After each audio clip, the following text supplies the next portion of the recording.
Zviri guys for the people. So ndiri kuno kwaZiko vakomana vangu vachirwa trenching yavo yatopera almost pakusvika kuno uku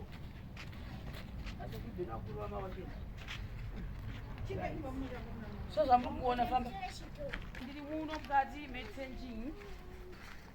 soya kuno panapa pane rukangarubwe rusingaiti sapa pane rukangarubwe kana kuti giravho yakawanisa mukaona mazitombo ese akabuda mukati aya hendei ouya apa futi kudai akarohwa trenching zvakasimba handi ouya kuno todai pambozviona handi nekokoko ouya kuno redefilaya kana pane mabwe panipani onai mabwe aya handi nekokoko ouya takadai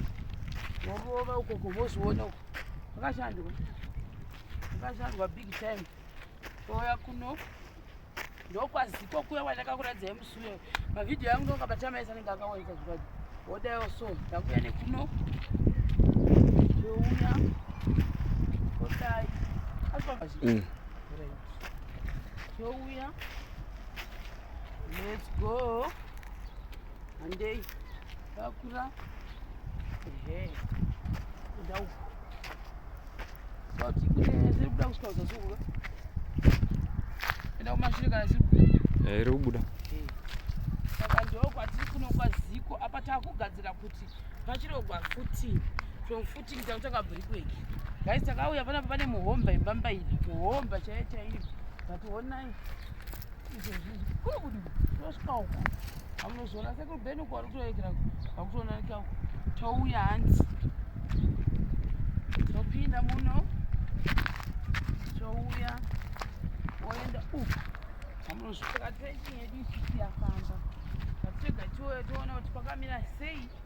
so apa pazvavangu vachitanga tanga vadira mvura tange pangosara kakona kona kapera makusensena vaudira mvura wochera wodira mvura wochera ndo zvavari kuita ndopangosara chete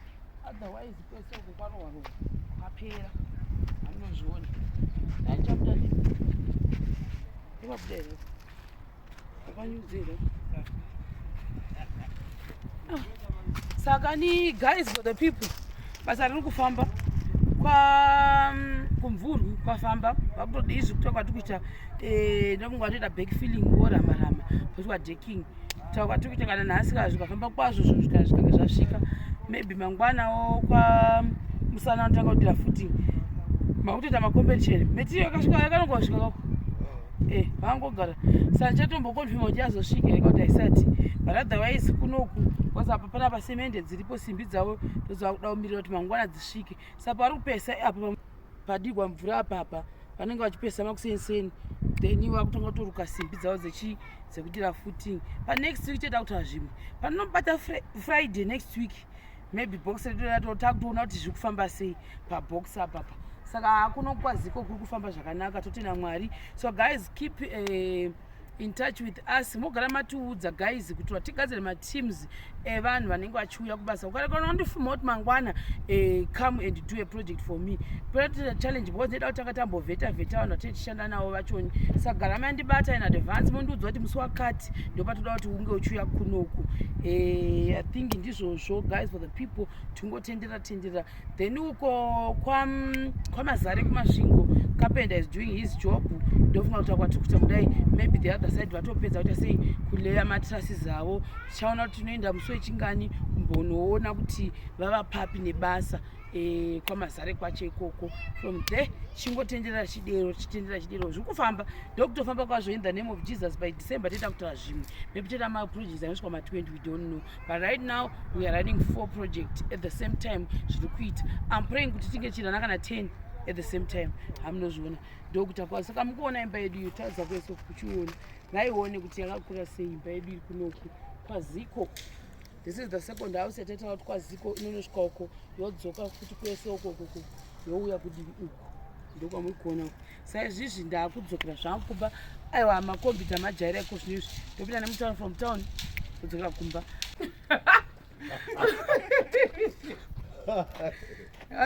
sifoshorese kuti ben right ndiri kuno kwaZiko zvakare new week new day saka apa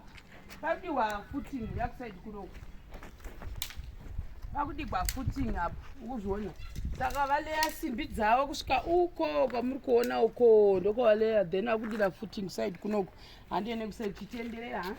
avanhu hanzi takupoda ndakulanchi mananga tichamabaya muya pamakati display saka tovane kuno kwese uko kusvika kwese kuzasvika muri kuona kuyapa pauredza uri apo kusvika zasi uko asi apa pataita kuenda panext stage iro type yacho hatiridi iro ivhu iro totochinja mazviva here maini iri type yakaiswa paslab toda kuchinja ndobatira oya kuno uya apa vari kugeja toinda uku uya uku kuyo kutasira kuti by Wednesday vanofanira kunge vapedza handiti taiza kwese uku saka kusaidhuko vatorova ukoko ndei mapuranga akauya zvakare voenda kusaidhuko kwese kusvika zasi ukoko kune simbi kuiswa ikoko goinza uko manje kunozoribwa kuti hapaya kuzodzoka nako but ndo pavari apa kuona mukati merekera merudirwa kusvika kuzasi kumusoro uko kwazvikufamba pasati